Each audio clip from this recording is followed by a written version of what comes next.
2026 is shaping up to be one of those gaming years where everything is either future gaming is here, or it all goes to shit.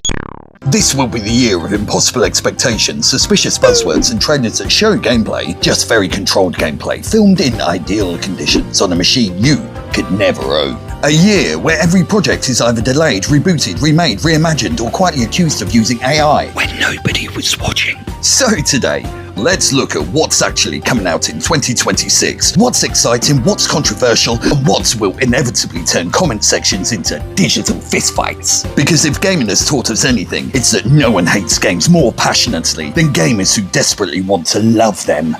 Let's go! Let's start with the unavoidable black hole. GTA 6 has now transcended video game and entered the realm of religious prophecy. Every screenshot is treated like evidence. Reflections analysed, NPC density debated. Someone pauses a frame at 400% zoom and announces that a background NPC blinking confirms the future of true next gen. When this thing launches, half the internet will disappear for 2 weeks. The other half will immediately explain why it's actually a disappointment. A third, larger group will insist it proves society has failed. Rockstar haven't just been making a game. They've been quietly inflating expectations to a level where nothing short of divine intervention will be acceptable. No pressure.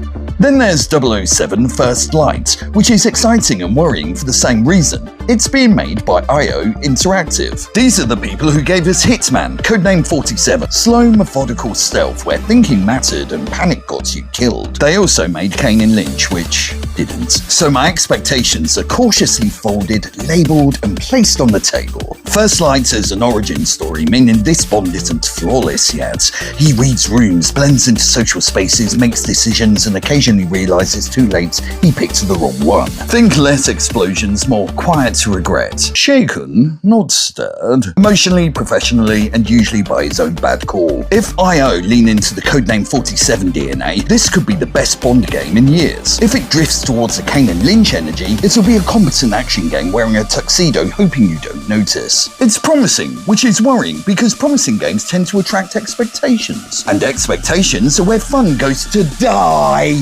Capcom, meanwhile, continues its deeply suspicious habits of knowing exactly what they're doing. Resident Evil Requiem is the next mainline entry, and based on what's been shown, it's doubling down on modern Resident Evil. Tighter horror, heavier atmosphere, and the familiar loop of I should not be here, I should leave, and why am I still here? Expect limited ammo, deeply unpleasant locations, and enemies designed specifically to punish curiosity. The kind of game where opening a door feels like a mistake and healing items are treated like priceless artifacts. And I'm sure we will hear the same established Resident Evil discourse. Oh yeah, this is peak Resident Evil. This isn't real Resident Evil. They should remake the one I played when I was 14. Capcom will ignore all of it, release something polished, effective, and calmly remind everyone that survival horror works best when developers don't panic every time the internet has a feeling.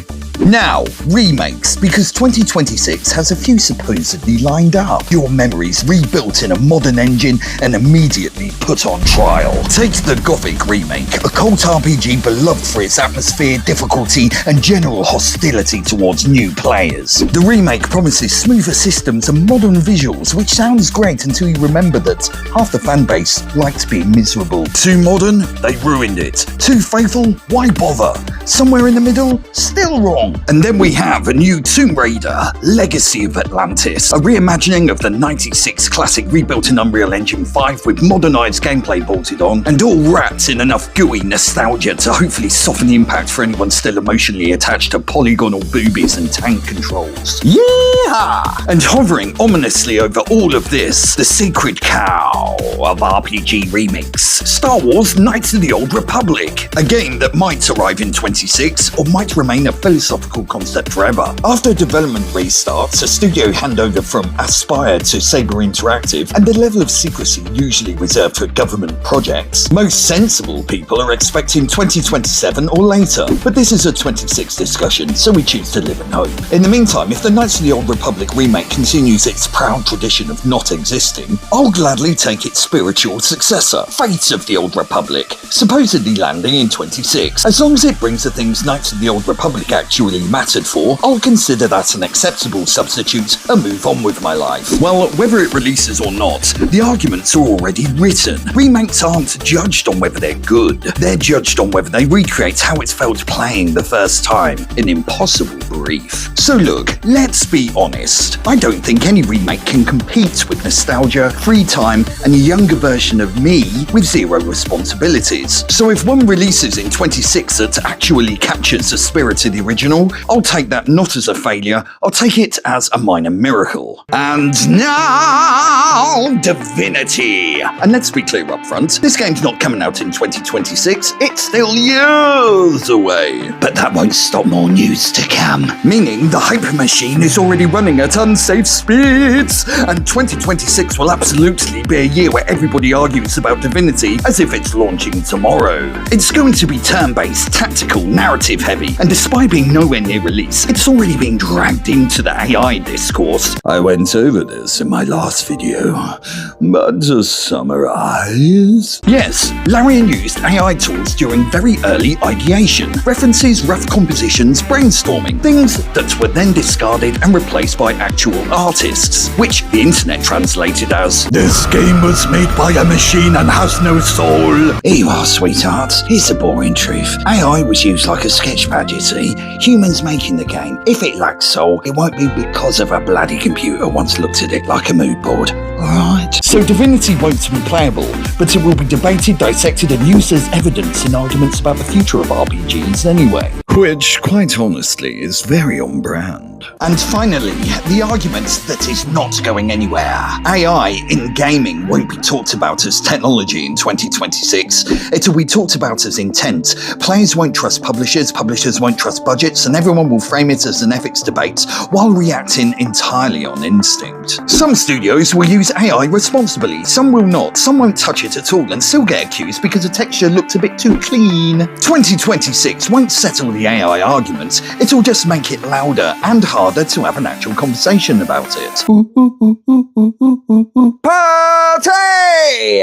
And to round things off, let's have a speedrun finale of my top 5 arguments for 2026. Number 5. Divinity plus the word AI. Not because it's soulless, but because the second AI appears, nuance dies and everyone starts shouting in all caps. Number 4. Every RPG versus Baldur's Gate 3. Dialogue?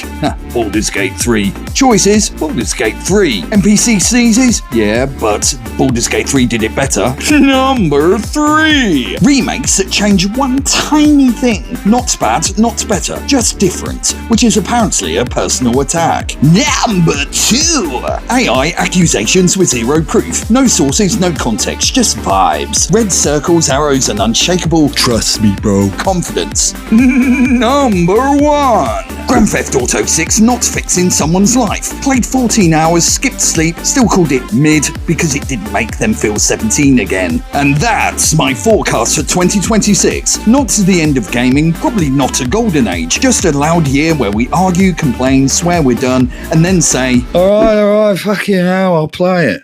2 hours later. What are you doing, God? But I have to fucking use it! Fuck you! Shit! Over a fucking video Dude, game? I'm sorry. I'm fucking sorry. The fuck? I'm sorry! Ow! Fuck! And that's that for this year. Happy New Year to everybody who's still arguing online, still installing games they definitely hate, but just call it research. Don't worry, I'm with you. And if you enjoyed this, like and subscribe. We're currently at 45 subscribers, which means we are, from a purely delusional standpoint, dangerously close to the 100,000 subscriber goal. Realistically though, if we somehow hit 1,000 subs next year, I will personally thank each and every one of you in a very sincere What Happened in 2026 video. And if I happen to see you down the pub, the round is on me. One round, mind you. I'm not made of bloody money. Genuinely, thanks for watching. It really does mean a lot.